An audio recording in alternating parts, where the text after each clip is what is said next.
The man is Trump blaming Trump for father-in-law refusing hurricane help. I want you to see this. It's wild. Here it is. Hi, Dan. Thank you for taking my call. This situation is actually breaking up our family. My father-in-law lives just outside of Asheville, North Carolina, and he was badly damaged by Hurricane Helene. And he has refused all FEMA help because he's a hardcore Trumper. And he literally believes that if he accepts anything from FEMA, they're going to take his house.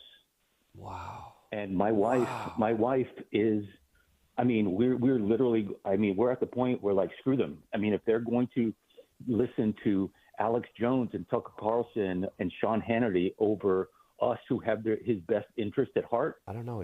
Does he have access to any electronics where you could send him some information debunking this, and that he might? We've done all of that. We've done all of that. We've sent him all the FEMA bulletins. We've sent him all the stuff from the fact checkers. He doesn't believe it. He thinks he just believes Trump. Literally, Dan.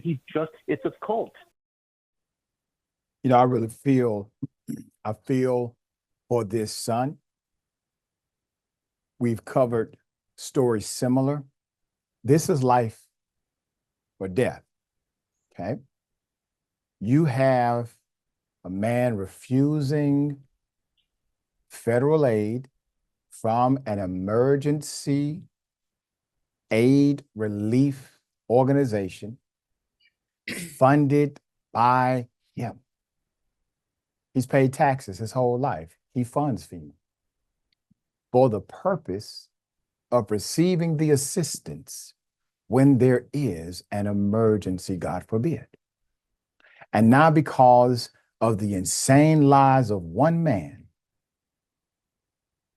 he's refusing help from his own taxpayer-funded organization called FEMA, and refuses to listen to those who actually love him, his family. A man identifying as Anthony called into Dan Abrams Show. This was on SiriusXM,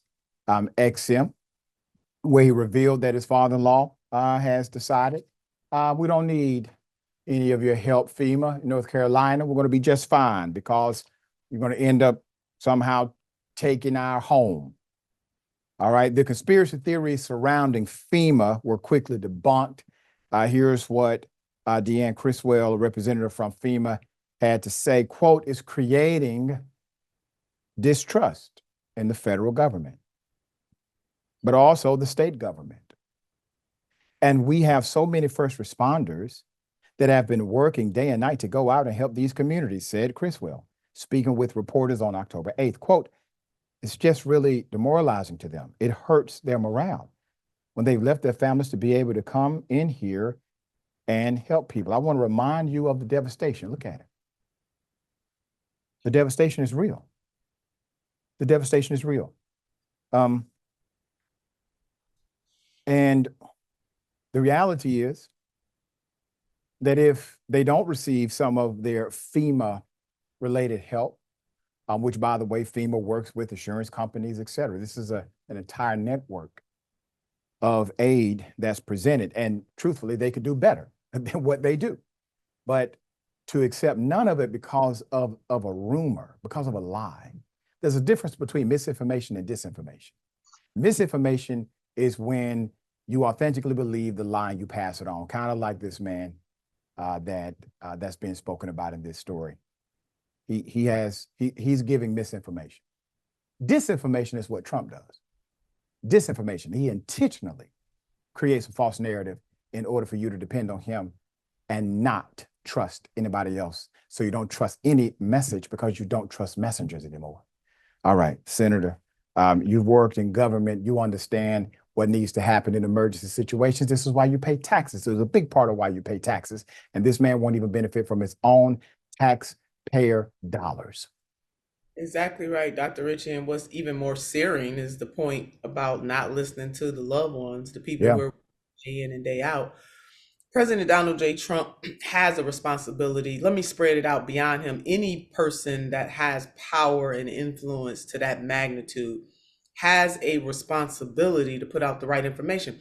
We see what happened in Springfield, Ohio, the disruption that happened because Senator Vance decided to lie about the Haitian community, caused a total uproar for everybody in that community, not just those of Haitian descent.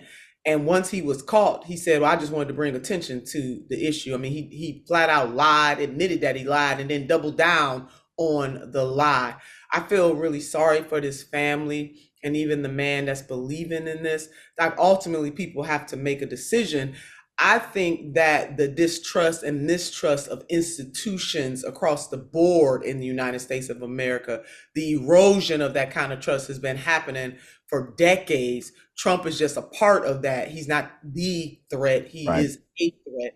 And once a leader, particularly an elected leader, somebody who has served in that kind of capacity as president, once you are presented with the facts, what is your obligation to put the facts out there as they are, and not the rhetoric that he's putting out there that's putting so many people's lives in danger. Again, I want to say, ultimately, the gentleman ultimately makes the decision, but it is no doubt that people in power, especially Donald J. Trump, can have an influence on how people move and what they think.